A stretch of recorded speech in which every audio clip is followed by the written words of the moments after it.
This commenter makes a really good point, and they go in and explain it more in the comments thread in my previous video, that we have to remember that the Hunger Games isn't real.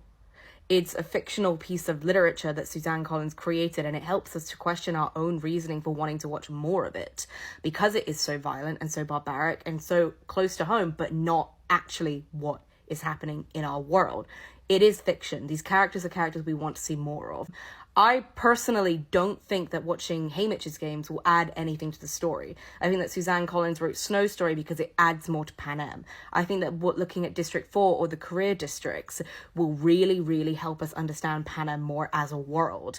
And we will inevitably see more games in those films if they ever were to be created. And I'm not sure they will, because Suzanne Collins only ever writes when she feels there is more story to be told. This commenter is completely right, though, and I don't think I made that clear in my previous video. I don't think that we should feel bad for wanting more Hunger Games content. I think that it's completely natural to want more Hunger Games content because it is so phenomenal, and we have to remember that it is fictional, but it is really clever in the way that we can actually analyze ourselves and why we want more content and why we actually want to watch like this barbaric thing. Spoilers for the Ballad of Songbirds and Snakes, but if we learn to care about the characters and we learn about their lives, we are going to want more content of them, and that sometimes means that we are going to want to see them in their games and how they overcame adversity.